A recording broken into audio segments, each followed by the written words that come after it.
কম্পিউটারে কাজ করার সময় যদি হঠাৎ করে আপনার কম্পিউটারের কিবোর্ড যদি নষ্ট হয়ে যায় তাহলে আপনি কিভাবে টাইপ করবেন। তো বন্ধুরা, এর জন্য কিন্তু আপনাদের কম্পিউটারের অন স্ক্রিন কিবোর্ড রয়েছে প্রত্যেকটা কম্পিউটারে, আপনি কিন্তু তার মাধ্যমে এই টাইপগুলো করতে পারেন।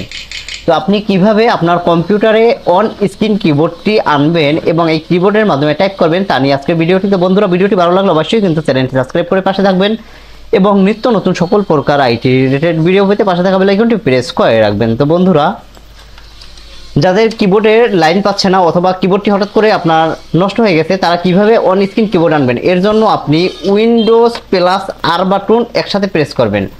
তাহলে আপনার এমন একটি বক্স চলে আসবে, সেখানে লিখবেন OSK লিখে যদি ওকে দেন তাহলে কিন্তু আপনাদের অন স্ক্রিন কিবোর্ডটি চলে আসবে। সেই কিবোর্ডের মাধ্যমে আপনারা সব টাইপ করতে পারবেন।